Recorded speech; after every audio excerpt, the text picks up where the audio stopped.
ഹൈക്കോടതിയുടെ വിധി സ്വാഗതം ചെയ്യുന്ന കാര്യം തന്നെയാണ്. കാരണം ഒരു വലിയ നിയമയുദ്ധമാണ് ഇതുമായിട്ട് ബന്ധപ്പെട്ട് നടന്നിട്ടുള്ളത്.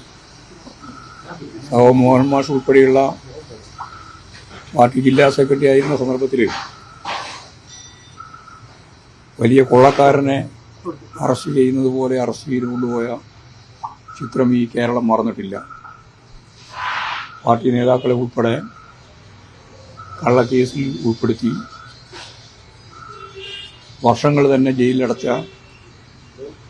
ഒരു പകവുകിട്ടതിൻ്റെ പ്രശ്നമായിട്ടാണ് പിന്നീട് അതിനെ കൈകാര്യം ചെയ്യുന്നത്. അത് ശരിയായ രീതിയിൽ കോടതി കണ്ടിരിക്കുന്നു എന്ന് വേണം ഈ വിധിയുടെ ഭാഗമായിട്ട് മനസ്സിലാക്കാം. ഇപ്പോഴും പാർട്ടിക്ക് പങ്കില്ല എന്നുള്ള രീതിയിലാണ്. പാർട്ടിക്ക് പങ്കില്ല എന്നുള്ള കാര്യം അന്നേ പറഞ്ഞതാണ്, അത് ശരിയാണ്.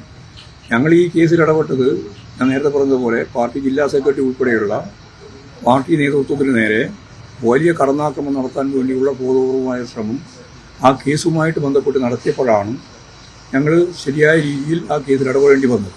ഇല്ലെങ്കിൽ സ്വാഭാവികമായിട്ട് ആ കേസ് നടന്നു പോകുമായിരുന്നു. പക്ഷേ അതിനെ രാഷ്ട്രീയവൽക്കരിക്കാൻ UDF ആണ് ശ്രമിച്ചത്. അതാണ് കാര്യം.